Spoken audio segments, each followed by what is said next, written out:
Hello friends, welcome to my YouTube channel. So guys, आज के इस वीडियो में हम लोग देखने वाले हैं जो आपके एसबीआई सर्किल वेस्ट ऑफिसर्स सीवीओ की न्यू वैकेंसी आई है। तो आज की इस क्लास में हम लोग एसबीआई सर्किल वेस्ट ऑफिसर सीवीओ के प्रीवियस ईयर के टॉप मोस्ट इंपॉर्टेंट क्वेश्चंस को यहाँ पर डिस्कस करने वाले हैं।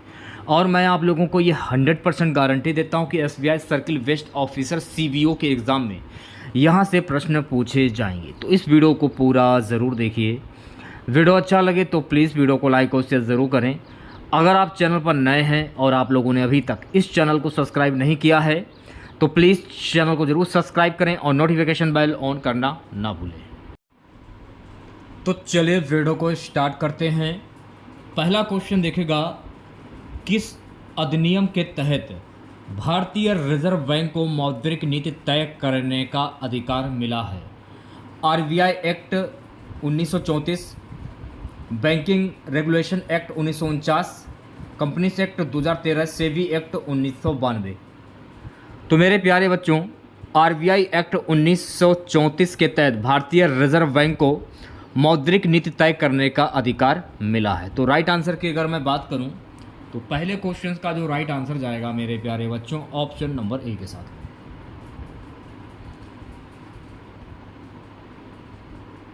अगला क्वेश्चन हमारा है कि बैंकिंग क्षेत्र में प्रमोट कॉर्पोरेटिव एक्शन पीसीए रूपरेखा का मुख्य उद्देश्य क्या है? लोन राइट ऑफ करना, दिवालिया बैंकों का विलय, बैंकों की वित्तीय सेहत सुधारना, फर्जी खातों को बंद करना। तो राइट आंसर की अगर मैं बात करूं तो प्यारे बच्चों इस क्वेश्चन का राइट आंसर जाएगा बैंकों की वित्तीय सेहत सुधारना। तो दूसरे क्वेश्चन का राइट आंसर क्या होगा? ऑप्शन नंबर सी करेक्ट हो जाएगा। तीसरे क्वेश्चन की मैं बात करूंगा। सो गाइस, तीसरा क्वेश्चन देखेगा, NARCL किसका संक्षिप्त रूप है जो हाल ही में सरकार ने लॉन्च किया है? तो इसका फुल फॉर्म आपको बताना है कि इसका फुल फॉर्म क्या होता है। तो देखिए गाइस, मैं आपको बता देना चाहता हूँ NARCL का जो फुल फॉर्म होता है national asset restriction company limited. तो राइट आंसर की अगर मैं बात करूं तो प्यारे बच्चों इस क्वेश्चन का जो राइट आंसर जाएगा ऑप्शन नंबर ए के साथ में। नेक्स्ट क्वेश्चन देखेगा, चौथा क्वेश्चन है, बेसल थर्ड मानकों का मुख्य उद्देश्य क्या है? डिजिटल बैंकिंग को बढ़ावा देना, पर्यावरणीय बैंकिंग, बैंकों की पूंजी पर्याप्तता को सुदृढ़ करना, केवल ग्रामीण बैंकों को नियंत्रित करना। तो राइट आंसर की अगर मैं बात करूं बैंकों की पूंजी पर्याप्तता को सुदृढ़ करना, तो चौथे क्वेश्चन का राइट आंसर क्या होगा? ऑप्शन नंबर सी करेक्ट हो जाएगा। अगला क्वेश्चन देखेगा, SIVOS जो है ये किससे संबंधित है? तो मेरे प्यारे बच्चों SIVOS जो है ना इंटरनेशनल बैंकिंग कॉन्फ्रेंस से संबंधित है। तो राइट आंसर की अगर मैं बात करूं तो पांचवें क्वेश्चन का जो राइट आंसर जाएगा ऑप्शन नंबर वी के साथ में। सो गाइस, छठा क्वेश्चन देखेगा, निम्न में से कौन सा मुद्रास्फीति को नियंत्रित करने का उपकरण नहीं है? तो गाइस, मुद्रास्फीति को नियंत्रित करने का उपकरण कौन सा नहीं है? Probability sector lending. तो राइट आंसर की अगर मैं बात करूं तो छठे क्वेश्चन का जो राइट आंसर जाएगा ऑप्शन नंबर डी के साथ में। सातवें क्वेश्चन की मैं बात करूंगा, फाइनेंशियल इंसुलेशन इंडेक्स किसके द्वारा जारी किया जाता है? RBI, NABARD, NITI Aayog, ministry of finance. Financial insulation index जो है ना ये आरबीआई के द्वारा जारी किया जाता है। तो सातवें क्वेश्चन की अगर मैं बात करूं तो सातवें क्वेश्चन का जो राइट आंसर जाएगा ऑप्शन नंबर ए के साथ में। आठवां क्वेश्चन हमारा है, कॉल मनी मार्केट में ट्रांजैक्शन किस अवधि के लिए होते हैं? 1 साल से अधिक, 15 दिन, 1 दिन या 6 महीने। कॉल मनी मार्केट में ट्रांजैक्शन जो है ना 1 दिन के लिए, 1 दिन अवधि के लिए होते हैं। तो राइट आंसर की अगर मैं बात करूं तो आठवें क्वेश्चन का जो राइट आंसर जाएगा ऑप्शन नंबर सी के साथ में। सो गाइस, नेक्स्ट क्वेश्चन आपकी स्क्रीन पर, IBPS की स्थापना किस वर्ष हुई थी? 1984, 1975, 1990, 2001। IBPS की स्थापना 1984 में हुई थी। तो 9वें क्वेश्चन की अगर मैं बात करूं तो ऑप्शन नंबर ए जो है गाइस इस क्वेश्चन का करेक्ट आंसर हो जाएगा। चलिए बढ़ते हैं नेक्स्ट क्वेश्चन की ओर। अगला क्वेश्चन देखेगा सभी बच्चे, निम्न में से कौन सी एजेंसी भारत में डिजिटल भुगतान को बढ़ावा देने के लिए काम कर रही है? NPCI, SEBI, IRDI, NHB. कौन सी एजेंसी है जो कि भारत में डिजिटल भुगतान को बढ़ावा देने के लिए काम कर रही है? एनपीसीआई। तो 10वें क्वेश्चन का जो राइट आंसर जाएगा मेरे प्यारे बच्चों ऑप्शन नंबर ए के साथ में। सो गाइस अगला क्वेश्चन देखेगा 11वां, भारतीय रिजर्व बैंक का मुख्य कार्य निम्नलिखित में से कौन सा नहीं है? मौद्रिक नीति लागू करना, मुद्रा छापना, आम जनता को ऋण देना, विदेशी मुद्रा भंडार का प्रबंधन।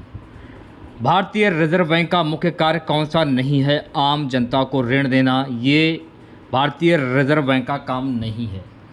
तो राइट आंसर की अगर मैं बात करूं सो गाइस 11वें क्वेश्चन का जो राइट आंसर जाएगा ऑप्शन नंबर सी के साथ। अगला क्वेश्चन देखेगा, प्रॉम्प्ट करेक्टिव एक्शन पीसीए रूपरेखा आरबीआई द्वारा किस वर्ष शुरू की गई थी? 1999, 2002, 2012, 2017। तो ये किस वर्ष शुरू की गई थी? तो मेरे प्यारे बच्चों ये वर्ष 2012 में शुरू की गई थी। तो 12वें क्वेश्चन की अगर मैं बात करूं तो ऑप्शन नंबर सी करेक्ट हो जाएगा। चलिए बढ़ते हैं नेक्स्ट क्वेश्चन की ओर। डिजिटल ऋण ऐप को सत्यापित करने के लिए डिजिटल इंडिया ट्रस्ट एजेंसी ने किसने लॉन्च की? SEBI, NPCI, RBI, NABARD. Digital ऋण ऐप्स को सत्यापित करने के लिए डिजिटल इंडिया ट्रस्ट एजेंसी ने आरबीआई ने इसको लॉन्च किया है। तो राइट आंसर की अगर मैं बात करूं तो ऑप्शन नंबर सी जो है गाइस इस क्वेश्चन का करेक्ट आंसर हो जाएगा। 14वां क्वेश्चन आपकी स्क्रीन पर, केंद्रीय बजट 2024-25 में सार्वजनिक क्षेत्र के बैंकों के लिए कितनी पूंजी प्रदान की गई है? 20,000 करोड़, 25,000 करोड़, 30,000 करोड़ या 50,000 crore.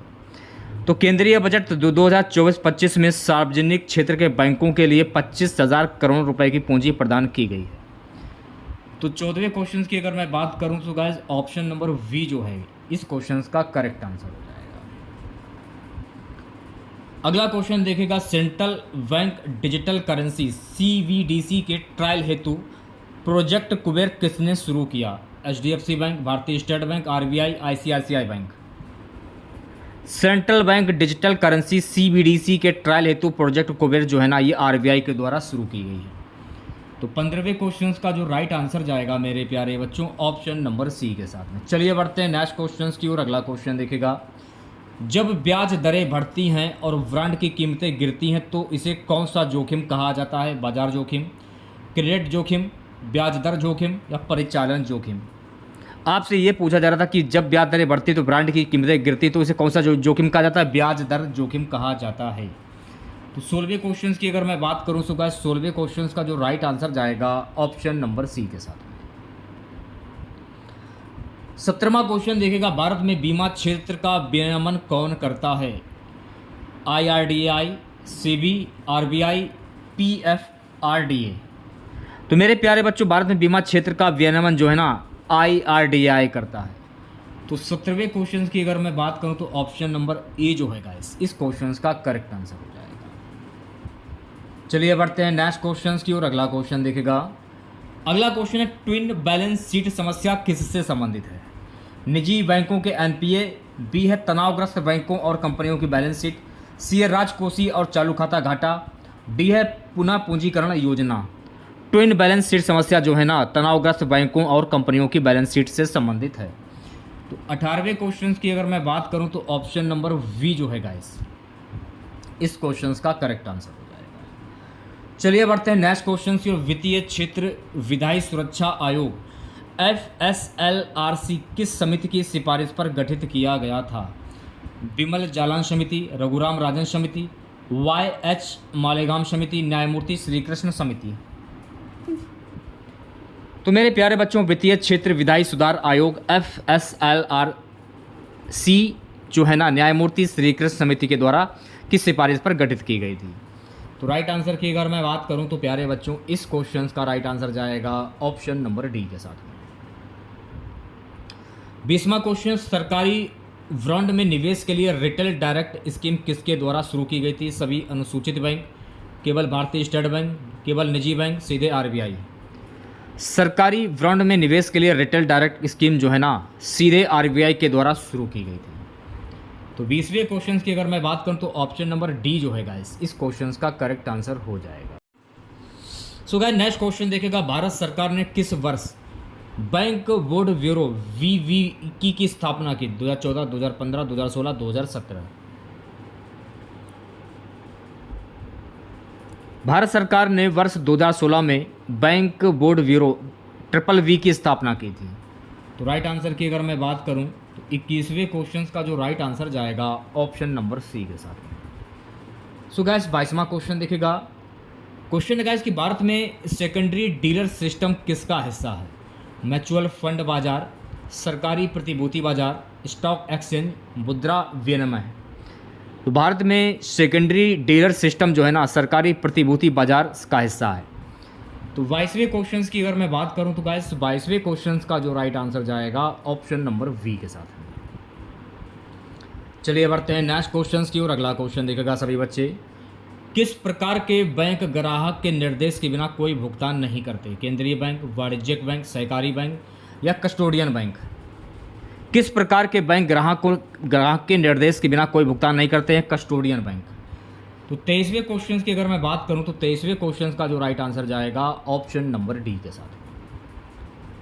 So guys next question देखेगा, वेसल थर्ड मानकों में CET1 पूंजी का न्यूनतम प्रतिशत क्या है? 4%, 5.5%, 6% या 7%?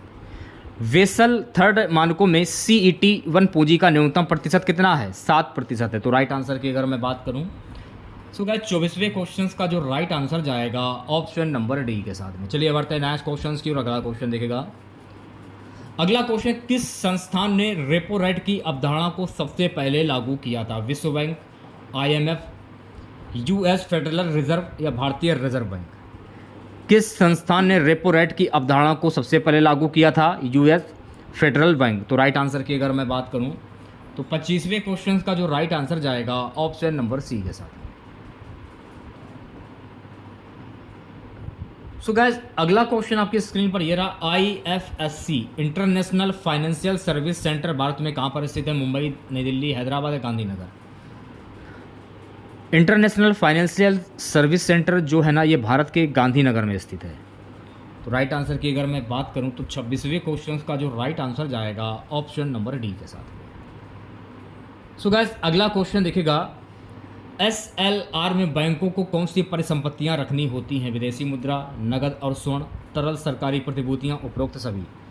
तो मेरे प्यारे बच्चों SLR में बैंकों को इन सभी विदेशी मुद्रा, नगद और स्वर्ण, तरल सरकारी प्रतिभूतियां इन सभी को रखना होता है। तो राइट आंसर की अगर मैं बात करूं तो 27वें क्वेश्चन का जो राइट आंसर जाएगा ऑप्शन नंबर डी के साथ।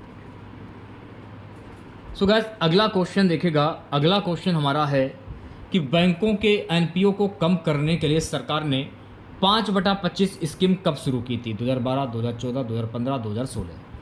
बैंकों के NPO को कम करने के लिए भारत सरकार ने 5/25 स्कीम जो है ना वर्ष 2015 में शुरू की गई थी। 28वें क्वेश्चन का जो राइट आंसर जाएगा ऑप्शन नंबर सी के साथ। नेक्स्ट क्वेश्चन हमारा, DICGC योजना के तहत एक जमाकर्ता को अधिकतम कितनी राशि की गारंटी मिलती है? 1 लाख, 2 लाख, 5 लाख या 10 लाख? DICGC योजना के तहत एक जमाकर्ता को अधिकतम 5 लाख की गारंटी मिलती है। तो 29वें क्वेश्चन का जो राइट आंसर जाएगा मेरे प्यारे बच्चों ऑप्शन नंबर सी के साथ। चलिए बढ़ते हैं नेक्स्ट क्वेश्चन की और अगला क्वेश्चन देखेगा, UPI 2.0 में कौन सी नई सुविधा जोड़ी गई है? UPI 1.0 में नहीं थी। कौन सी सुविधा जोड़ी गई है? Invoice in the inbox. तो राइट आंसर की अगर मैं बात करूं तो 30वें क्वेश्चन का जो राइट आंसर जाएगा मेरे प्यारे बच्चों ऑप्शन नंबर वी के साथ। अगला क्वेश्चन, प्रधानमंत्री मुद्रा योजना के तहत शिशु ऋण की सीमा क्या है? 20,000, 50,000, 1 लाख या 2 लाख?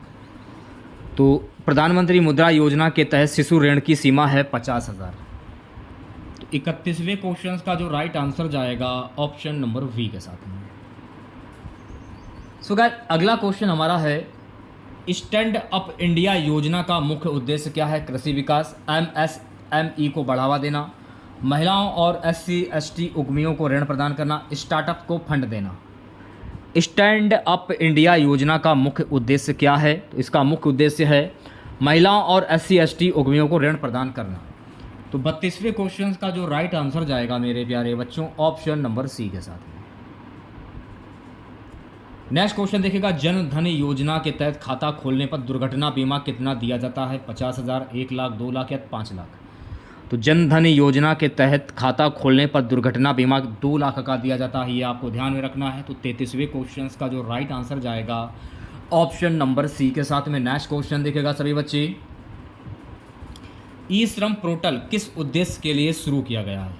किसानों के लिए डेटा एकत्र करना, असंगठित श्रमिकों का पंजीकरण, युवाओं के लिए स्किल डाटाबेस, स्वरोजगार को बढ़ावा। ई श्रम पोर्टल जो है ना, असंगठित श्रमिकों का पंजीकरण के लिए शुरू किया गया है। तो 34वें क्वेश्चन की अगर मैं बात करूं तो गाइस 34वां क्वेश्चन जो होगा आपका, इसका आंसर ऑप्शन नंबर वी। प्यारे बच्चों, अगला क्वेश्चन देखिएगा, किस योजना के अंतर्गत सरकार किसानों को 6,000 वार्षिक नगद सहायता प्रदान करती है? किसान क्रेडिट कार्ड योजना, KCC, PM किसान सम्मान निधि योजना, ग्रामीण जीवन बीमा योजना, आत्मनिर्भर किसान योजना। किस योजना के तहत? PM किसान सम्मान निधि योजना के तहत। तो राइट आंसर की अगर मैं बात करूंगा तो 35वें क्वेश्चन का जो राइट आंसर जाएगा ऑप्शन नंबर वी के साथ में। 36वां क्वेश्चन देखिएगा, प्रधानमंत्री जीवन ज्योति बीमा योजना में वार्षिक प्रीमियम क्या है? 12, 330, 436, 500। प्रधानमंत्री जीवन ज्योति बीमा योजना में वार्षिक प्रीमियम है 330 रुपया। तो ऑप्शन नंबर वी जो है गाइस, इस क्वेश्चन का करेक्ट आंसर हो जाएगा। अगला क्वेश्चन देखिएगा, अगला क्वेश्चन क्या है कि कौन सी योजना विशेष रूप से शहरों में स्ट्रीट वेंडर्स को समर्थन देने के लिए शुरू की गई है? इस योजना का क्या नाम है? PM Svanidhi scheme. PM Svanidhi scheme के तहत शहरों में स्ट्रीट वेंडर्स को समर्थन देने के लिए ये शुरू की गई है। तो राइट आंसर की अगर मैं बात करूं तो 37वें क्वेश्चन का जो राइट आंसर जाएगा ऑप्शन नंबर वी के साथ में। चलिए बढ़ते हैं नेक्स्ट क्वेश्चन की ओर। अगला क्वेश्चन देखिएगा, आत्मनिर्भर भारत अभियान किस वर्ष शुरू किया गया था? 2018, 2019, 2020, 2021। तो मेरे प्यारे बच्चों, आत्मनिर्भर भारत अभियान जो है ना, वर्ष 2020 में शुरू किया गया था। तो राइट आंसर की अगर मैं बात करूं, ऑप्शन नंबर सी करेक्ट हो जाएगा। सो गाइस, अगला क्वेश्चन देखिएगा, फाइनेंशियल इंक्लूजन शब्द का अर्थ क्या है? केवल गरीबों को बैंकिंग सेवाएं देना, केवल ग्रामीण क्षेत्रों में बैंक खोलना, सभी वर्गों को वित्तीय सेवाओं तक पहुंच, केवल डिजिटल बैंकिंग को बढ़ावा देना। फाइनेंशियल इंक्लूजन शब्द का अर्थ क्या है? सभी वर्गों को वित्तीय सेवाओं तक पहुंच। तो राइट आंसर की अगर मैं बात करूं तो 39वें क्वेश्चन का जो राइट आंसर जाएगा मेरे प्यारे बच्चों, ऑप्शन नंबर सी के साथ। अगला क्वेश्चन देखिएगा सभी बच्चे, किस योजना के तहत ऋण लेने वाले को क्रेडिट गारंटी फंड ट्रस्ट के द्वारा सुरक्षा मिलती है? तो ये सुरक्षा इन्हें PMEGP के तहत मिलती है, यानी prime minister employment generation programme. इस क्वेश्चन का जो राइट आंसर जाएगा मेरे प्यारे बच्चों, ऑप्शन नंबर वी के साथ में। सो गाइस, नेक्स्ट क्वेश्चन हमारे, भारतीय रिजर्व बैंक द्वारा पहली बार मुद्रा नोट कब जारी किया गया था? 1935, 1947, 1950, 1938। भारतीय रिजर्व बैंक द्वारा पहली बार मुद्रा नोट जो है ना, ये वर्ष 1935 में जारी किया गया था। तो ऑप्शन नंबर ए जो है गाइस, इस क्वेश्चन का करेक्ट आंसर हो जाएगा। चलिए बढ़ते हैं नेक्स्ट क्वेश्चन की ओर। सबसे पहले महिला बैंक का नाम क्या था जो भारतीय बैंकिंग क्षेत्र में स्थापित किया गया था? IDBI bank, bank of Baroda, भारतीय महिला बैंक, HDFC बैंक। तो सबसे पहले महिला बैंक का नाम क्या था जो भारतीय बैंकिंग क्षेत्र में स्थापित किया गया था? तो भारतीय महिला बैंक। तो राइट आंसर की अगर मैं बात करूं तो 42वें क्वेश्चन का जो राइट आंसर जाएगा ऑप्शन नंबर सी के साथ में। सो गाइस, अगला क्वेश्चन देखिएगा, भारत का सबसे पहले सरकारी बैंक कौन सा था? Punjab national bank, state bank of India, imperial bank of India, reserve bank of India. तो भारत में सबसे पहला जो सरकारी बैंक था ये था इंपीरियल बैंक ऑफ इंडिया। तो 43वें क्वेश्चन का जो राइट आंसर जाएगा ऑप्शन नंबर सी के साथ में। एक बार इस क्वेश्चन को करेक्शन कर लीजिए आप लोग।